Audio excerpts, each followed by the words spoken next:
Oh, nama saya Dani Priyo Umbara. Saya asli Karawang. Saya tinggal tidak jauh di Rumah Sakit Mandaya. Saya tinggal di belakang di Komplek Grand Taruma. Sebenarnya awal masuk itu yang kerasa itu di bagian pinggang. Dari pinggang bagian belakang muter ke bagian depan. Depan ini agak pegel ya, pegel banget dan linu. Nah, cuman saya memang pernah dirawat di Mandaya juga 2024 awal. Saya ada saraf kejepit. Jadi awalnya saya pikir saraf kejepit. Nah, cuma ada gejala lain seperti ngerasa pengen buang air kecil tapi ternyata malah enggak. Nah, terus juga linu di kedua bagian pinggul. Akhirnya di Mandaya saya disuruh CT scan. Nah, ternyata pas di CT scan ada batu di saluran kemih. Jadi pada akhirnya yang diobservasi adalah batu yang di saluran kemih. Saya direkomendasikan sama pihak IGD itu ke dokter Bayi Haki. Browsing di Google biodata dokter, ternyata memang dokternya baru ya. Tapi pas saya lihat track record pendidikannya, beliau ternyata lulus di Undip sebagai dokter itu cum laude. Kemudian lulus juga spesialisnya sebagai cum laude di Brawijaya.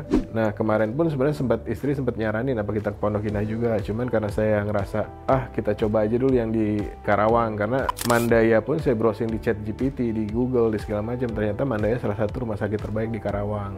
Nah, yang saya rasakan, ternyata oke kok operasi di Karawang juga dengan dokter Bayi Haki gitu. Prosesnya juga nggak lama. Kemarin saya operasi angkat batu di kantung kemih itu kurang lebih 40 menit.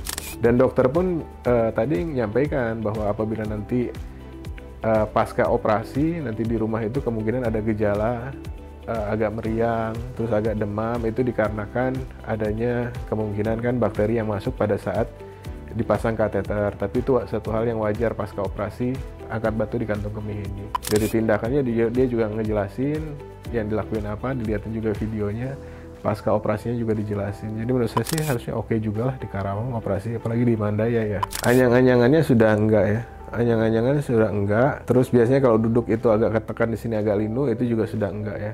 Saya pribadi thank you ya kepada pihak Rumah Sakit Mandaya dan khususnya kepada dokter Bayi Haki sebagai urologi saya dan dokter Irwan sebagai penanggung jawab kontrol jantung saya di Mandaya. Sejauh ini saya ngerasakan treatment yang saya jalankan di Mandaya cukup lancar dan operasinya juga berjalan cukup baik. Kemarin hasil cek jantung, tensi dan segala macam pasca operasinya juga baik. Jadi saya ngucapin thank you banget buat Rumah Sakit Mandaya dan khususnya kepada dokter Bayi Haki dan dokter Irwan sebagai spesialis jantung dan spesialis urologi. Thank you ya.